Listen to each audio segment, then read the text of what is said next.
राधे राधे। जय जय श्री राधे। श्री हरिवंश राधा वल्लभ लाल की जय हो। सभी संतों हरिभक्तों की जय हो। ठाकुर जी महाराज की जय हो। श्री हरिवंश महाप्रभु की जय हो। पूज्य गुरुदेव महाराज की जय हो। सभी संतों हरिभक्तों की जय हो। भगवान श्री कृष्ण की जय हो। वृंदावन धाम की जय हो। श्रीमद् भागवत ग्रंथ की जय हो। जय श्री राधे। श्री हरिवंश बहुत बहुत स्वागत है आपका हमारे चैनल में। हम श्रीमद् भागवत ग्रंथ के अष्टम स्कंद की कथा का श्रवण कर रहे हैं और राजा बलि और वामन भगवान की कथा का श्रवण चल रहा है। तो आइए आज हम आगे की कथा का श्रवण करते हैं, लेकिन आइए उससे पहले हम अपना श्लोक श्रवण कर लेते हैं। सच्चिदानंद रूपाय विश्वोत्पत्त्यादिहेतवे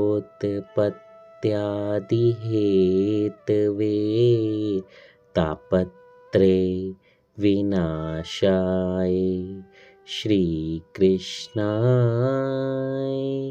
वयं नुमः। जय श्री राधे। श्री हरिवंश।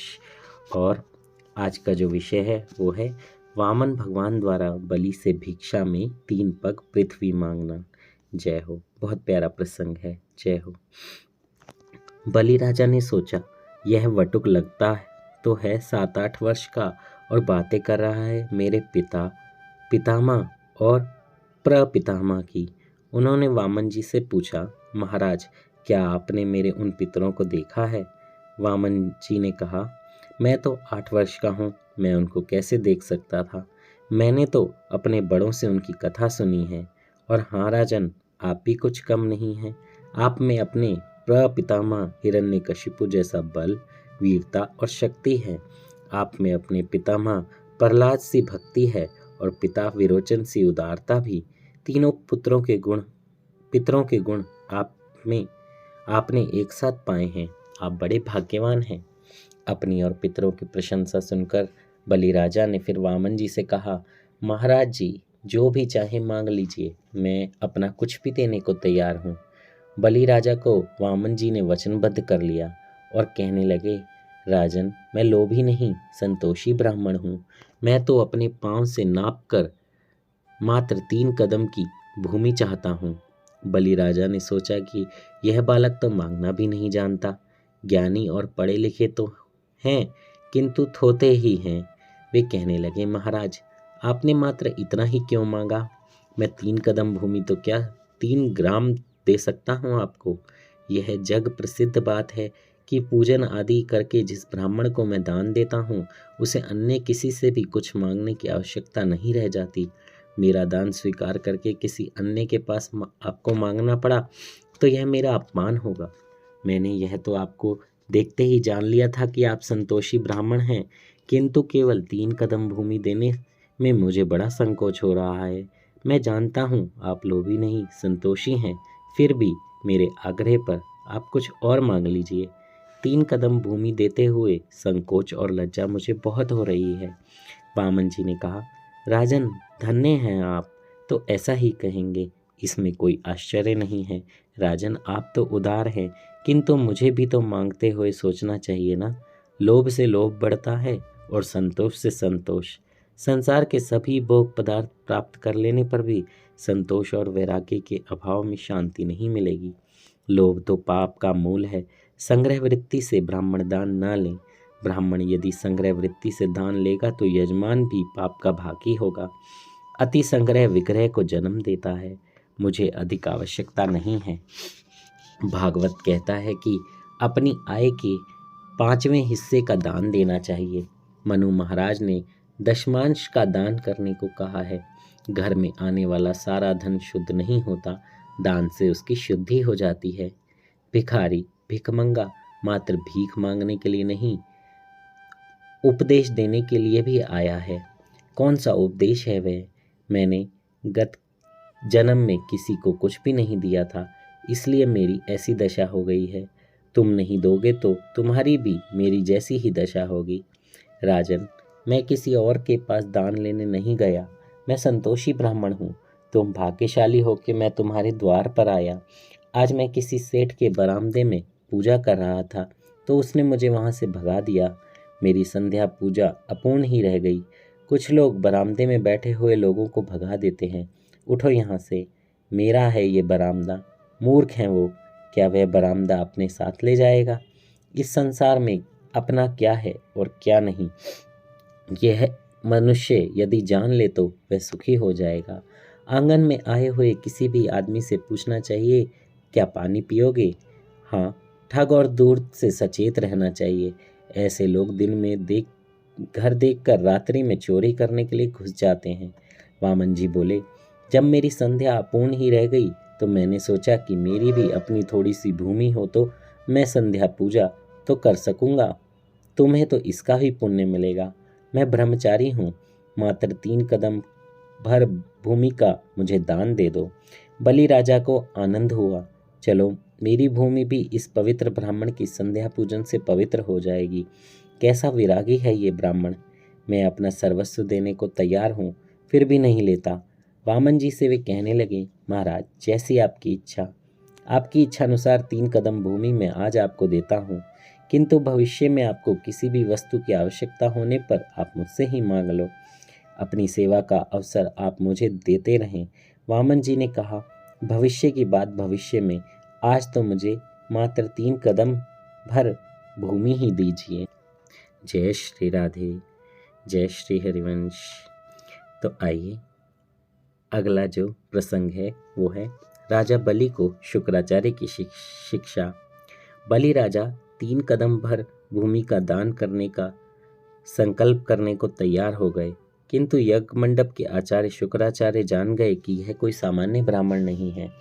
उन्होंने बलि राजा से कहा, शीघ्रता ना करो। देवों के कार्य की सिद्धि के हेतु साक्षात नारायण ही आए हैं वामन बनकर।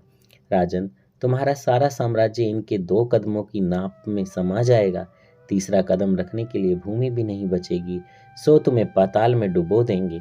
जरा सोचकर संकल्प करना, वह वामन तुम्हारा सर्वस्व छीन लेगा। राजन, दान तो दो, किंतु विवेक पूर्वक। इस बालक के कदम कैसे होंगे वह तुम तो नहीं जानते। दान ऐसा ना करो कि कहीं तुम दरिद्र हो जाओ और घर वाले दुखी हो जाएं। साधु संतों को सद्भावों से, ईश्वर भाव से दान करो, तभी तुम्हारा कल्याण होगा। पवित्र सदाचारी ब्राह्मण और सती नारी ही इस धरती का आधार है। बलि राजा ने पूछा, दान ना दूं तो? शुक्राचार्य ने कहा, दान अवश्य दो, किंतु अपने कदमों से नाप कर भूमि दो। यह वामन तो विराट रूप धारण करेगा। देवों के हितार्थ स्वयं विष्णु ही वामन का रूप लेकर आए हैं। संकल्प अनुसार दान न देने वाला मनुष्य नरक में जाता है। भविष्य का विचार करके सोच समझ कर दान करो। सर्वस्व का नहीं, पंचमांश का दान करो। कलयुग की संतान धन संपत्ति की सेवा करती है, माता पिता की नहीं। धन होगा तो तुम्हारे रिश्तेदार सेवा करेंगे। वृद्धावस्था के लिए कुछ न कुछ का संग्रह अवश्य करो, जिससे संतान से मांगने का प्रसंग ही ना आए। एक बूढ़ा बीमार हो गया। उसने जान लिया कि उसकी मृत्यु निकट है। उसने अपनी सारी संपत्ति अपनी 3 पुत्रों में बांट दी। बूढ़े का दुर्भाग्य तो देखो, मरने के बदले वह तो भला चंगा हो गया, किंतु अब तो उसके पास कुछ नहीं था। सो 3 पुत्र उसे दुत्कारने लगे। बूढ़ा बड़ा दुखी हुआ। किसी पुत्र के पास से एक बार कुछ मांगा तो वह तो आना दो आना की बात करने लगा। बूढ़े का ही सब कुछ था, फिर भी आज उसका परिवार उसी की उपेक्षा करने लगा। इस प्रकार इस बूढ़े ने अपने एक मित्र के आगे रोना रोया, तो उस मित्र ने उससे कहा कि मेरे पास एक संदूक है, उसमें कुछ पत्थर भर कर ताला लगा कर तुम्हें भेज दूंगा। तुम उस संदूक को पुत्रों को दिखाकर कहना कि इस थोड़ी सी बची कुची पूंजी को लेकर मैं हरिद्वार की यात्रा करने के लिए जा रहा हूँ, फिर देखना जो मज़ा आएगा। संदूक पाते ही उस बूढ़े ने पुत्रों से यात्रा पर करने जाने की बात कही। अब तो मैं बूढ़ा हो चला हूँ, अतः मैं चाहता हूँ कि इस पूंजी से यात्रा करूँ, साधु संतों को भोजन कराऊँ, तीर्थ स्थान में निवास करूँ। किसी पुत्र ने पूछा, कहाँ जाएंगे? बूढ़ा बोला, हरिद्वार। दूसरे पुत्र ने पूछा, यह संदूक क्या था, क्या है इसमें? बूढ़ा बोला, यह संदूक अपने एक मित्र के पास रख छोड़ा था, होंगे 10-15 हजार रुपये इसमें। संदूक भी वजनदार था। पुत्रों ने भी मान लिया। अब भी पिता के पास पूंजी है। बस फिर क्या था, सभी पुत्र पिता से अपने अपने घर रहने का आग्रह करने लगे। मेरे साथ रहो, मेरे साथ रहो, आप अकेले ही अकेले तीर्थ स्थानों में रहें, यह हमें शोभा नहीं देता। संसार हमें क्या कहेगा। आप मत जाइए, हम आपकी पूरी सेवा करेंगे। संसार स्वार्थी है, फिर भी जीव अविवेकी ही रह गया। जीव ऐसा दुष्ट होता हो, उसका उसे दुख नहीं है। उसे बुरा दिखे, इसका ही दुख है। वह करता तो है बुरा, किंतु इच्छा करता है कि अच्छा दिखाई दे। सारा परिवार उस बूढ़े की सेवा करने लगा। मित्र ने कहा था कि मरते दम तक उस संदूक की चाबी किसी को नहीं देना। एक दिन आखिरकार उसकी मृत्यु हो ही गई। पुत्रों ने सोचा, पिताजी बहुत छोड़ गए हमारे लिए। लोगों ने भी कहा, आपके पिताजी 3 पीढ़ियों को हंसता खेलता देखकर ही सुख संतोष से हैं। अतः बिना संकोच उत्तर क्रिया की जाए तो अच्छा होता। पुत्रों ने दिल खोलकर उत्तर क्रिया करी। उन्होंने सोचा कि सारी भीड़ के चले जाने पर ही पेटी खोलेंगे। अंत में पेटी खोली तो उसमें मात्र पत्थर निकले। जगत में चारों ओर स्वार्थ का ही साम्राज्य फैला हुआ है।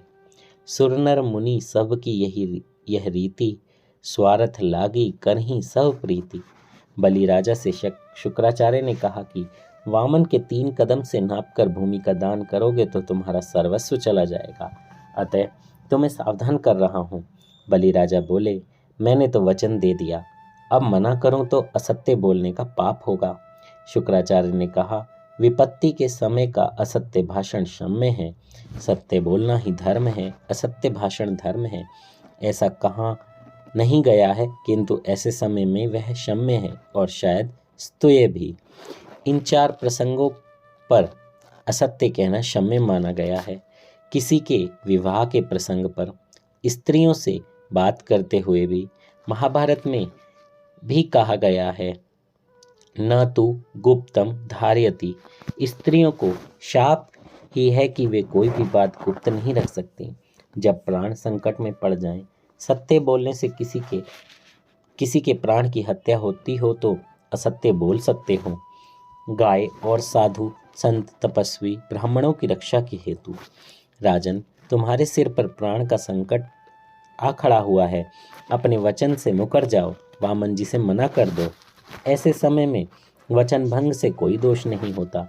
बलि राजा ने कहा, गुरुजी, आपने उपदेश तो बहुत अच्छा दिया है, किंतु मैं तो वैष्णव हूँ। पहले मैं मानता था कि कोई ब्राह्मण बालक मुझसे भिक्षा मांगने आया है। अब मैंने जाना कि साक्षात विष्णु भगवान मुझसे भिक्षा मांगने आए हैं, तो फिर मैं नारायण को क्यों ना अपना सर्वस्व अर्पित कर दूं। मैं वचन का भंग नहीं करूंगा। हम वैष्णव तो सेवा करते समय ठाकुर जी के चरणों में सब कुछ रख देते हैं। आपने बताया कि वे साक्षात विष्णु हैं, बड़ी अच्छी बात है ये। मेरे इष्ट देव भी तो विष्णु ही हैं। वे मेरे घर आज बाल रूप में दान मांगने आए हैं, तो मैं अपना सर्वस्व इनके चरणों में क्यों ना रख दूं। जय हो। कितने कितने भगवत भाव हैं राजा बलि के अंदर। अपना सर्वस्व, अपना सब कुछ देने के लिए तैयार हो गए। कहाँ से आएंगे ऐसे भाव। प्रभु से बस प्रार्थना कीजिए, नाम जप कीजिए और प्रभु से यही कीजिए कि प्रभु आप हमारे हैं, हम आपके, जो मेरा है वो आपका है। और सिर्फ बोलिए नहीं, बस नाम जप करने के साथ ये भाव अपने मन में रखिए, फिर देखिए प्रभु का चमत्कार। जय हो। दाता की महिमा न्यारी है, लेने वाले की नहीं। जगत में मेरी प्रतिष्ठा होगी।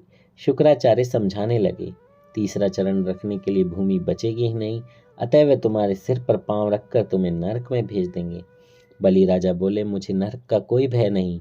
पाप करके नरक में जाना अच्छा नहीं है, किंतु परमात्मा को सर्वस्व अर्पित करके नरक में जाना भी अच्छा ही है। संपत्ति का सन्मार्ग से उपयोग करने पर चाहे कितने ही विघ्न क्यों न झेलने पड़े, शांति ही मिलती है।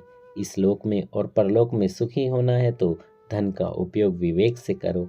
धन का सदुपयोग ना होगा तो मृत्यु पर्यंत शांति नहीं मिलेगी। बलि राजा बोले, मैं प्रहलाद का वंशज हूँ, मैं वैष्णव हूँ, मैं गले में कंठी धारण करता हूँ, मैं ठाकुर जी को सर्वस्व अर्पित करता हूँ। आज मैं सर्वस्व दान करूँगा। देने के बाद नरक में भी जाना पड़े तो मुझे कोई आपत्ति नहीं। मैं पाप कर्म से नरक में नहीं जा रहा। चाहे दान करने से जाना पड़े, मैं तो भगवान का हो जाऊंगा। भगवान का बन जाने के बाद नरकवास करने में मुझे कोई आपत्ति नहीं है। एक बार ब्रह्म संबंध स्थापित होने के बाद तो मेरे प्रभु को भी मेरे साथ नरकवासी बनना पड़ेगा। ब्राह्मण को जब दान दिया जाता है तब उसके शरीर में विष्णु का आह्वान किया जाता है। यहाँ तो स्वयं महाविष्णु अपने आप ही आए हैं। गुरुजी, मैं ठाकुर जी को सर्वस्व दान करूँगा। जीव विश्वासघात करता है, किंतु आपत्ति के समय तो भगवान दौड़ते हुए आते हैं। मैं प्रभु का हो जाऊंगा और वो मेरे। फिर मैं जहाँ जाऊंगा वे भी मेरे साथ साथ जाएंगे, नरक में भी आएंगे। तुकाराम ने कहा, चाहे गर्भवासी होना पड़े चाहे नरकवासी, किंतु यदि मेरे विट्ठल मेरे साथ हैं तो मैं कहीं भी जाने को तैयार हूँ। तुकाराम गर्भवास मांगते हैं क्योंकि उन्हें विश्वास है मैं जहाँ भी जाऊंगा विट्ठलनाथ साथ साथ आएंगे। गुरुजी, हर एक सत्कर्म के समय आप संकल्प कराते हैं, अनेन कर्मणा भगवान परमेश्वरः प्रियताम नमम। आप सारा कर्म कृष्ण अर्पण कराते हैं। अब आज श्री कृष्ण स्वयं दान मांगने आए हैं, मैं मना कैसे करूं? आप संकल्प कराएं, कृपया दान का संकल्प कराएं। अपने भगवान को मैं सर्वस्व अर्पित करूंगा। शुक्राचार्य जी ने कहा, मैं संकल्प नहीं कराऊंगा राजन। वामन जी बोले, आपके पुरोहित इनकार करते हैं तो मैं संकल्प कराऊंगा, मैं ब्राह्मण पुत्र हूं। वामन जी ने कहा, राजन, अगर आपके पुरोहित इनकार करते हैं तो मैं संकल्प कराऊंगा, मैं ब्राह्मण पुत्र हूँ, संकल्प कराना मैं जानता हूँ। बलि राजा ने अनुमति दी तो वामन जी दान का संकल्प कराने लगे। उन्होंने जल पात्र से हाथ में जल रखने को कहा। शुक्राचार्य जी से यह देखा न गया। उन्होंने सूक्ष्म देह धारण की और जल पात्र की नाली के छिद्र में बैठकर जल का अवरोध किया। उनके वहां बैठ जाने से जल बाहर नहीं आ सका। शुक्राचार्य जी का प्रपंच वामन जी की समझ में आ गया तो उन्होंने दर्भ का एक तृण लेकर जलपात्र की नाली में डाला। ऐसा करने से शुक्राचार्य की एक आंख फूट गई। जब भगवान कृपा करते हैं तो एक आंख फोड़ देते हैं। वे कहते हैं, मेरा दर्शन कर लेने के बाद जगत को एक आंख से ही देखो, जगत को एक ही दृष्टि से देखो, अनेक में एक व्याप्त हैं, ऐसी दृष्टि से देखो, यही संभाव है। एक ही ईश्वर सभी में है, ऐसा देखना ही समता है। एक ही ईश्वर अनेक रूपों में क्रीड़ा कर रहे हैं, ऐसे भाव से देखना ही समान भाव है। दो आंखों से देखना विषमता है, एक ही आंख से समदृष्टि से देखो, कुछ भी कपट भाव मन में नहीं रखो। भगवान स्वयं मांगने आए, फिर भी शुक्राचार्य जी के मन से द्वैत भाव नहीं गया। यह मेरा यजमान है, वह भिक्षुक है, ऐसा द्वैत भाव उनके मन में था। उनकी एक आंख फोड़ दी, अर्थात अद्वैत दृष्टि से ही देखना है। योगी एक ही दृष्टि से जगत को देखते हैं। परमात्मा सोचते हैं कि दोनों आंख फूट गई तो मेरे दर्शन कैसे कर पाएगा। परमात्मा के दर्शन होने के पश्चात एक ही दृष्टि से सभी कुछ निहारो। दो आंखों से दो दृष्टि से देखने पर विषमता होगी। शुक्राचार्य समझ गए कि अधिक बाधा करने पर मेरी दूसरी आंख भी फोड़ दी जाएगी और वे वहां से हट गए। आंख के विकृत होने पर नाम भी बिगड़ता है, कलंकित होता है। रावण की आंख दृष्टि बिगड़ी तभी तो उसका नाम भी बिगड़ गया। परमात्मा एक ही आंख फोड़ देते हैं। रामायण में भी एक प्रसंग है, रामचंद्र ने जयंत की एक आंख फोड़ दी थी। भगवान कहते हैं कि एक ही दृष्टि से जगत को देखो, अपने पराये का भाव छोड़ो, सभी में भगवान का अंश है ऐसा मानो।